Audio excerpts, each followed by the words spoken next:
Is it just me, or does this question take you back to the 3rd grade when we were studying the times table?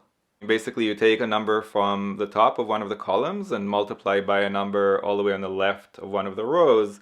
And if you pull your finger down and from left to right, from those two factors, then you'll end up at the product of those factors. So it's a times table, it's integers, but we don't know whether they're positive or negative. So they're asking for the value of c, and instinctually I'm thinking, well, if only I knew the value of j, I would be able to infer the value of c, because j came from multiplying c with itself, so j is c squared.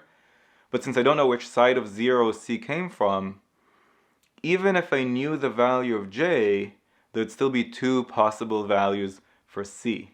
Unless j is 0, and then c would just be 0. But any other value for j, and I could tell you that j is a perfect square because a, b, and c are all integers, but I wouldn't know whether c is positive or negative. So neither of the statements gave us j, so I guess that's irrelevant for this question, but just wanted to share my thoughts and my instincts with you.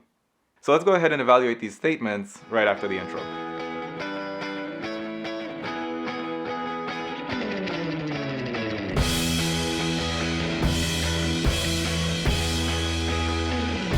Alright, I think I want to start with statement 2. It seems a little bit easier to evaluate. Statement 2 just tells us that h is not 0, which implies that neither c nor b is 0, because after all, h is the product of b and c, and if the product is not 0, then neither of its factors is 0, because if one of them were 0, then h would be 0. So neither b nor c is 0. Does that answer the question? We wanted to know the value of c. This just eliminated one possibility among an infinite number of possibilities. All we can say now is that c is not 0. So statement 2 is not sufficient on its own, and we should eliminate the answer choices that claim that it is. So b and d are gone. We're down to ACE. Now statement 1 tells us that c is equal to f. So if only I knew the value of f, statement 1 would be sufficient on its own. But I don't know the value of f. What do we know about f? We know that f is the product of a times c, and so if c is equal to f, that means that a is 1.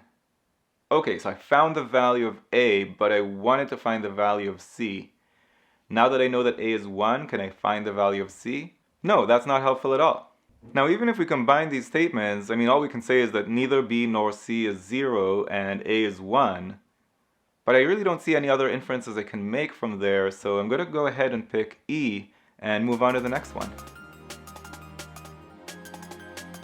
If you found this video useful, go to quantreasoning.com for a lot more where that came from.